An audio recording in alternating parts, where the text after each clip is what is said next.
नमस्कार दोस्तों, स्वागत है आपके अपने YouTube चैनल बिहार वाला स्टडी पे। अगर आप भी एक स्टूडेंट हैं और आपको ITI के बारे में जानना है तो आप बिल्कुल सही जगह पे आए हैं। आज का हमारा टॉपिक है ITI और हम लोग आज ITI के बारे में विस्तार से जानेंगे कि आखिर ये ITI क्या है, ITI के करने से क्या फ़ायदा होता है, फ्यूचर में इसका कोई स्कोप है भी या नहीं, ITI के बाद कौन कौन से जॉब कर सकते हैं, एडमिशन प्रोसीजर क्या है, एलिजिबिलिटी क्या है और भी बहुत सारे चीज़ के बारे में इस वीडियो में हम डिस्कशन करेंगे। तो चलिए वीडियो को शुरू करते हैं।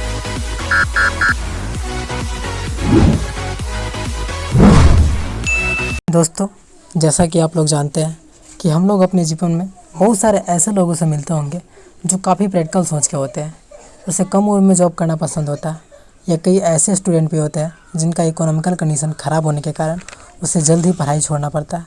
तो ऐसे स्टूडेंट के लिए बना है ये ITI कोर्स।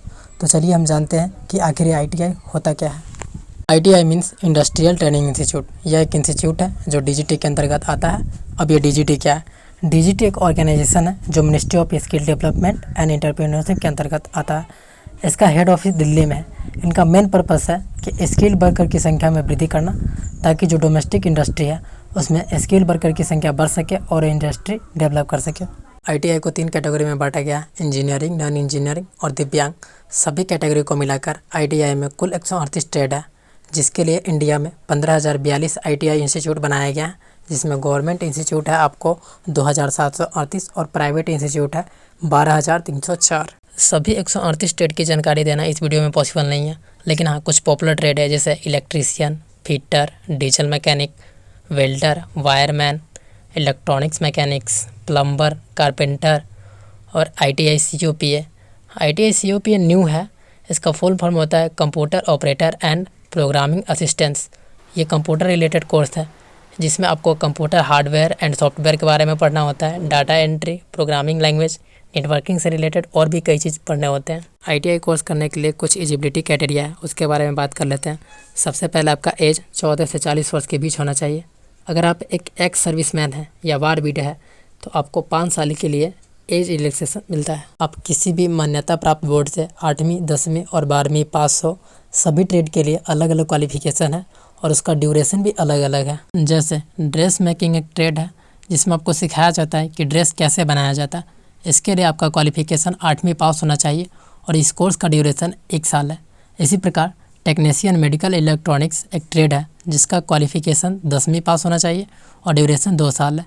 इसमें आपको सिखाया जाता है कि जो मेडिकल इंस्ट्रूमेंट होता है उसका रिपेयरिंग कैसे किया जाता है। अगर आप ITI में एडमिशन लेना चाहते हैं तो आप ITI में 2 तरह से एडमिशन ले सकते हैं। या तो आप प्राइवेट इंस्टीट्यूट से एडमिशन लीजिएगा या गवर्नमेंट इंस्टीट्यूट से एडमिशन लीजिएगा। अगर आप प्राइवेट इंस्टीट्यूट से एडमिशन लेना चाहते हैं तो सबसे पहले आप एक बढ़िया सा इंस्टीट्यूट को सेलेक्ट कीजिए। उसके बाद उसके ऑफिशियल वेबसाइट पे जाकर हेल्पलाइन नंबर को कलेक्ट कीजिए और उस कॉलेज में फ़ोन करके इंक्वायरी कीजिए कि आपके यहाँ पे एडमिशन कैसे होता है, मेरिट बेस पे होता है या एंट्रांस एग्ज़ाम लिया जाता है। अगर आप गवर्नमेंट ITI में एडमिशन लेना चाहते हैं तो NCBT के द्वारा पर ईयर जुलाई के महीने में एक फॉर्म निकाला जाता है। उस फॉर्म को फिलअप करके आप उसका एग्ज़ाम दीजिए।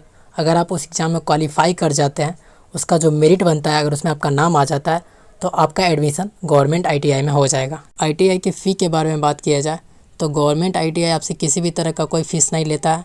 हाँ, कोई ITI है जो आपको 7,000 रुपये तक का फ़ी ले लेता है। प्राइवेट ITI में आपको 5,000 से लेकर 50,000 तक का फ़ी लेता है। वो डिपेंड करता है कि वो ITI कैसा है। गवर्नमेंट के द्वारा ITI से रिलेटेड बहुत सारे स्कीम चलाए जाते हैं जैसे CTS, DST, AVTS। इन सब के बारे में भी अगर आप जानकारी चाहते हैं तो कमेंट बॉक्स में कमेंट कीजिए, इस पे वीडियो बनाने की कोशिश करेंगे। यहाँ तक हमने जाना कि ITI क्या होता है, ITI में एडमिशन कैसे ले। अब हम बात करेंगे कि आफ्टर कंप्लीट ITI हम क्या कर सकते हैं। अगर आप अपना ITI कंप्लीट कर लिए और आगे भी स्टडी करना चाहते हैं तो ITI में कुछ ट्रेड है जिससे आप आगे स्टडी कर सकते हैं जो टेक्निकल ट्रेड से रिलेटेड है। फॉर एग्जांपल इंजीनियरिंग डोमेन, या आप AITT का एग्ज़ाम दे सकते हैं। AITT means all India trade test, जो NCVT के द्वारा कंडक्ट किया जाता है। NCVT का फुल फॉर्म होता है national council of vocational training. यह एक एग्ज़ाम है जो आपके स्किल को टेस्ट करता है कि जब आप ITI कर रहे थे तो आपने कितना नॉलेज को गेन किया। इसके बाद अगर आप इस एग्ज़ाम में पास हो जाते हैं तो आपको NTC सर्टिफिकेट दिया जाता है। NTC means national trade certificate, जो कई इंजीनियरिंग ट्रेड्स में डिप्लोमा के बराबर होता है। ITI करने के बाद आपके पास जॉब अपॉर्चुनिटी बढ़ जाती है। जैसे गवर्नमेंट सेक्टर में आप रेलवे में जॉब कर सकते हैं, Indian army, navy, air force, BSF, CRF, paramilitary, इत्यादि के कई सारे सेक्टर होते हैं जिनमें आपको जॉब मिल सकता है। या आपको टेलीकॉम लाइन में BSNL, IOCL, ONGC, state wise PWD या अदर और भी सेक्टर है जिसमें आपको ITI के बाद जॉब मिल सकता है। प्राइवेट सेक्टर में भी ऐसे कई सारे फील्ड है जहाँ पे आप जॉब कर सकते हैं, जैसे कंस्ट्रक्शन लाइन में, एग्रीकल्चर, टेक्सटाइल, एनर्जी, इन सभी में आपको जॉब मिल सकता है। या नहीं तो आप खुद का एक बिजनेस स्टार्ट कर सकते हैं, जैसे एक क्वालिफाइड प्लम्बर बन सकते हैं, कारपेंटर बन सकते हैं, कंस्ट्रक्शन का काम आप खुद कर सकते हैं, एग्रीकल्चर लाइन में आप खुद का अपना बिजनेस स्टार्ट कर सकते हैं। ऐसे बहुत सारे फील्ड है जिसमें आपका खुद का बिजनेस रहेगा। बस आपको ज़रूरत है तो एक ITI सर्टिफिकेट की। तो बस आज के वीडियो में इतना है। आशा करता हूँ कि ये वीडियो आपके लिए हेल्पफुल रहा होगा। अगर ये वीडियो आपके लिए थोड़ा भी हेल्पफुल रहा है तो चैनल को सब्सक्राइब कर लीजिएगा और वीडियो को शेयर कर दीजिएगा। धन्यवाद।